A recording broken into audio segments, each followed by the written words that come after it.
Et gneu les VTubers c'est cringe. Et gneu c'est nul, ils utilisent tous des voice modes. Stop! Aujourd'hui, nous allons passer outre tous ces clichés infondés et je vais vous présenter 3 bonnes raisons de commencer le VTubing. Bonjour, bonsoir à tous, ici Skull Shadow, et si vous avez cliqué sur cette vidéo, je vous félicite car vous faites preuve de volonté pour agrandir votre horizon de point de vue, plutôt que d'écouter les dires rageux d'un énième Jean Billy qui se permettra de critiquer les VTubers sans même avoir pris la peine de les connaître lui-même. À la 3e place, l'anonymat. Effectivement, on peut être tenté d'essayer le VTubing afin de préserver un certain anonymat. Et pas forcément parce qu'on est moche comme beaucoup semblent le penser. Certaines personnes peuvent parfaitement éprouver le besoin de ne pas afficher leur visage au grand jour et garder une certaine intimité. Ou comme moi, avoir la flemme de faire un beau décor. Bah si on veut rester anonyme, autant pas avoir de caméra, ça ira plus vite. Sauf que, à moins d'avoir une capacité d'animation d'un Bob Lennon, ne rien afficher d'autre que le jeu à l'écran peut vite devenir ennuyeux pour certains ou manquer d'identité. On y reviendra plus tard. Alors qu'avoir un avatar permet de créer une présence et d'ajouter quelques expressions aux réactions du streamer. Même un PNG tuber suffit à apporter un plus. À la seconde place, la communauté.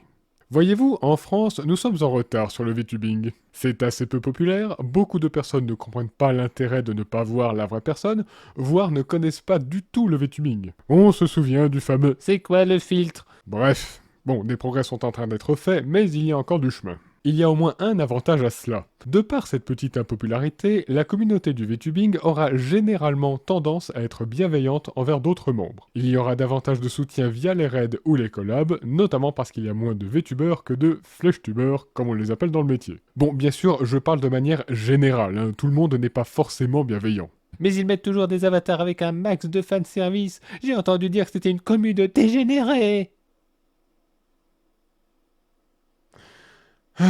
Alors oui, certains et certaines ont tendance à abuser du fanservice. Exactement comme chez les streamers normaux. J'emploie le terme normaux avec de grosses guillemets.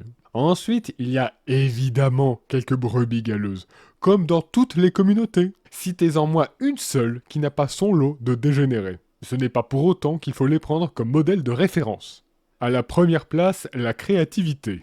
C'est la raison qui m'a vraiment donné envie d'essayer le VTubing. Que l'on soit en PNG, en 2D ou 3D, le VTubing nous offre la possibilité de créer le personnage que l'on veut. Tu veux être une kitsune ou une neko girl? Pourquoi pas? Un homme lion musculeux, un cyborg ou une chef de gang yakuza? Bien sûr! Une démone brillante, une déesse dragon des cerisiers, une crocofée invocatrice de flanc ou un charros du futur emprisonné par erreur dans l'internet de notre époque et désirant dominer le monde? C'est possible! Mais si, c'est possible avec la carte Kiwi. Et en plus de l'apparence, vous pouvez élaborer tout un lore pour votre personnage, ce qui peut ajouter une touche de roleplay pour les personnes que ça intéresse. Pour ma part, je suis un mage qui, en découvrant la magie des cauchemars, a vu son étincelle s'embraser et ses pouvoirs gagner en puissance. Après avoir créé un manoir magique dans ma dimension au cosmos améthyste et fondé une organisation de mages pour m'aider dans ma quête, j'explore une multitude d'univers différents afin d'accumuler le plus de connaissances magiques et pourquoi pas un jour dominer le monde, comme 80% des VTubers. Et si vous avez une idée assez précise de qui vous voulez être,